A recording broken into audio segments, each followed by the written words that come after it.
ഇസ്ലാമിലെ കർമ്മശാസ്ത്രം എന്ന കർമ്മവിധികൾ, ഇസ്ലാമിന്റെ കർമ്മപരമായ ഇസ്ലാമിന്റെ നിലപാടുകൾ, വിധിവിലക്കുകൾ, ഈ വിധിവിലക്കുകൾ ക്രോഡീകരിച്ച മഹാന്മാർ ഹിജറയുടെ ആദ്യ നൂറ്റാണ്ടുകളിൽ ജീവിച്ചവരാണെന്ന് നമുക്കെല്ലാവർക്കും അറിയാം. അറിവുള്ളതെങ്കിലും ചിലപ്പോൾ ഓർമ്മപ്പെടുത്താൻ, നമ്മുടെ മനസ്സിൽ ഓടിയെത്താൻ, സാധാരണക്കാരെ മനസ്സിലാക്കുവാനും ഒന്നുകൂടി പറ്റും.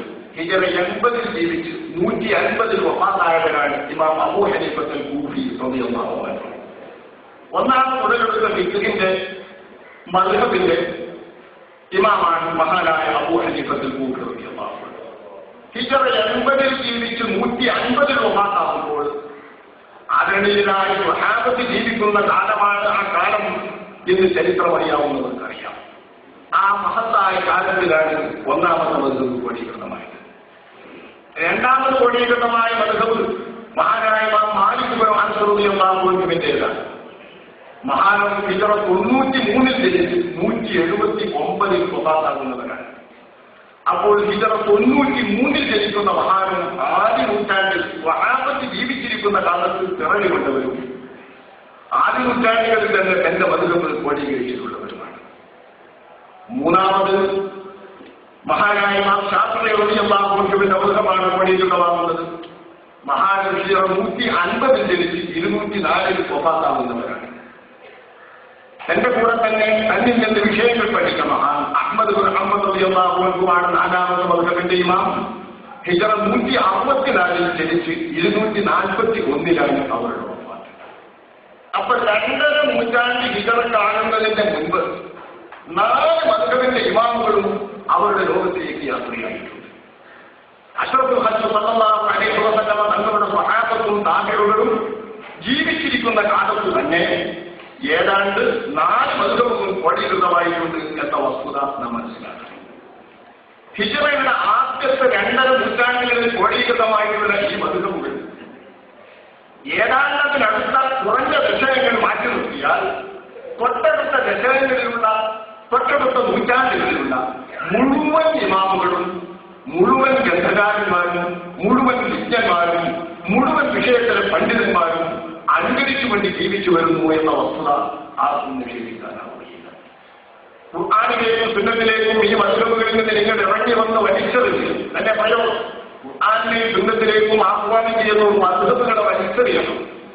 വലിച്ചെറിഞ്ഞുകൊണ്ട് മദ്ഹബുകളെ വലിച്ചെറിയാൻ ഉദ്ദേശിക്കുന്ന ഈ മദ്ഹബുകളെ വലിച്ചെറിഞ്ഞിട്ട് ഇവർ ആഹ്വാനം ചെയ്യുന്നത് സുന്നത്തിലേക്കാണ്.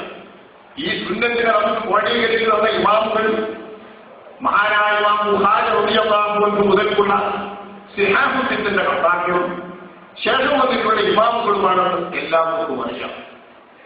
ഈ 6 സിഹാബുദ്ദീന്റെ കർത്താക്കൾ പോലും 4 മദ്ഹബുകൾ അംഗീകരിച്ച് ജീവിക്കുന്നവരാണ് എന്നാണ് ചരിത്രം പറയുന്നതെങ്കിൽ എത്ര വലിയ സ്വാധീനം മദ്ഹബുകൾക്കുണ്ട് ഈ സമൂഹത്തിലെന്ന് നമ്മൾ ആലോചിക്കേണ്ടതുണ്ട്. ഹദീസുകൾ ധാരാളമായി ക്രോഡീകരിച്ചിട്ടുള്ള മഹാന്മാർ, ശേഷം വന്നിട്ടുള്ള മുഴുവൻ ആളുകൾ, എല്ലാ ഇമാമികളും 4 മദ്ഹബ് അംഗീകരിച്ചുകൊണ്ടിരിക്കുന്നു.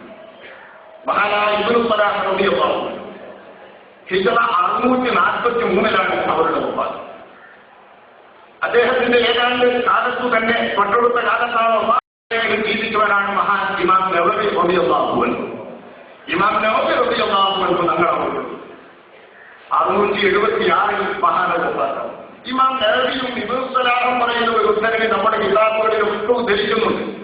ومن ذهل طويل يزيد على 300 سنة علم المجتهد المستقيم. സ്വതന്ത്ര ഗവേഷകന്മാർ 300-ൽ പരം കൊല്ലമായി സമൂഹത്തിൽ ഇല്ലാതായിരിക്കുകയാണ്. ومن ذهل طويل يزيد على 300 سنة 300-ൽ പരം കൊല്ലമായി 300-ലധികം കൊല്ലമായി ഭയം പര്യാപ്തതയുള്ള സ്വതന്ത്ര മുസ്തഖ്ബികൾ ഈ സമൂഹത്തിൽ ഇല്ലാതായിരുന്നെന്ന് മഹാനായ ഇമാം നവവിയും ഇബ്നു സലാഹ് റളിയല്ലാഹു അൻഹു പറയുന്ന വാക്കുകൾ നമ്മുടെ മിക്ക കിതാബുകളിലും മദ്ഹബുകൾ സംബന്ധിച്ചോ മദ്ഹബുകളുമായി ബന്ധപ്പെട്ടോ ചർച്ച നടക്കുമ്പോൾ ഉദ്ധരിക്കാറുള്ള ഒരു ഉദ്ധരണിയാണ്. ഇബ്നു ഹജർ റളിയല്ലാഹു അൻഹു തന്റെ ഫതാവൽ കുബ്ര 432 ഉദ്ധരിച്ചതിൽ നിന്നാണ് ഞാനിവിടെ ഉദ്ധരിക്കുന്നത്. ഇതിൽ നിന്ന് നമുക്ക് മനസ്സിലാകുന്നത് ഹിജറ 600 ജീവിച്ച അവർ 300-ൽ പരം വർഷമായി മുസ്തഖില്ലായ ഒരു മുജിത്തഹിദ്, ഒരു ഗവേഷകൻ ഇവിടെ ഇല്ലാതായിട്ട് എന്ന് അഭിപ്രായപ്പെടുമ്പോൾ ഏതാണ്ട് 300 മുതൽ വരുന്നവരൊക്കെയും ഇതര 300 ശേഷം വരുന്നവരൊക്കെയും മദ്ഹബുകൾ അംഗീകരിച്ച് ജീവിച്ചിരുന്നവരാണ് എന്നാണ്. 300 മുതൽ താഴേണ്ട ഇതര 300-ലെയും മുൻപ് 200-കളിൽ ജീവിച്ചവരാണ് നമ്മുടെ ഹദീസിന്റെ പ്രസിദ്ധരായ പണ്ഡിതന്മാർ ഇമാം ബുഖാരി, ഇമാം മുസ്ലിം, ഇമാം അബൂ ദാവൂദ് തുടങ്ങിയിട്ടുള്ള മഹാന്മാർ. അവരൊക്കെയും മദ്ഹബ് അംഗീകരിച്ച് ജീവിച്ചിരുന്നവരാണ് എന്നാണ് അവരുടെ ചരിത്രം വിവരിക്കുന്ന ഇമാമുകൾ വിവരിക്കുന്നത്. മഹാനായ ഇമാം ബുഖാരി റളിയല്ലാഹു അൻഹു, ഇമാം സാദിഖ് റളിയല്ലാഹു തന്നെ പറയുന്നു, وذكره أبو عاصم في طبقات أصحاب الشافعية. നമ്മുടെ ശാഫിഈ റളിയല്ലാഹു അൻഹുവുമായി ബന്ധപ്പെട്ട് ശാഫിഈ ഇമാമിന്റെ അസ്ഹാബുൽ വുജൂഹിൽപ്പെട്ടവരായും ശാഫിഈ ഇമാമിന്റെ അനുയായികളിൽപ്പെട്ടവരായുമാണ് അബൂ ആസിം എന്ന ചരിത്ര പണ്ഡിതൻ ബഹുമാനപ്പെട്ട ഇമാം ബുഖാരി റളിയല്ലാഹു അൻഹു. അദ്ദേഹം ഊന്നി പറയുന്നു,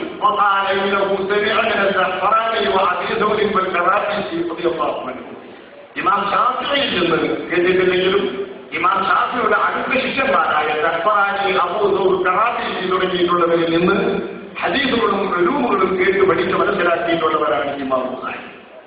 ഇമാം ബുഖാരി വഫാത്താകുന്നത് ഹിജ്റ 257-ലാണ്. 300 ആയിട്ടില്ല. ഹിജ്റ 250, ഹിജ്റ 257.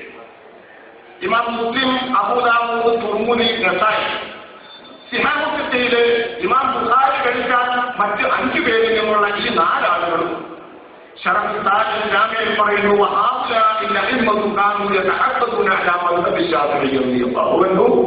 ഈ 4 ഇമാമുകളും ശാഫിഈ റളിയല്ലാഹു അൻഹു എന്ന മദ്ഹബനുസരിച്ച് ജീവിച്ചവരാണ്. അവർ അല്ലാഹുവിന് വഴിപ്പെട്ട് ജീവിച്ചത് ശാഫിഈ മദ്ഹബനുസരിച്ചായിരുന്നു. അപ്പൊ ശാഫിഈ മദ്ഹബ് അവലംബിച്ചാണ് ഈ മുഹദ്ദിസുകളായ ഇമാമുകൾ, ഇമാം മുസ്ലിം റളിയല്ലാഹു അൻഹു, ഇമാം ബുഖാരിയുടെ ശിഷ്യനും ഇമാം ബുഖാരിയുടെ സമശിഷ്യനുമാണ്. ഹിജ്റ 261-ലാണ് അവരുടെ വഫാത്ത്. അബൂ ദാവൂദ് എന്നവരുടെ വഫാത്ത് ഹിജ്റ 275. ഇമാം തുർമുദിയുടെ വഫാത്ത് 270.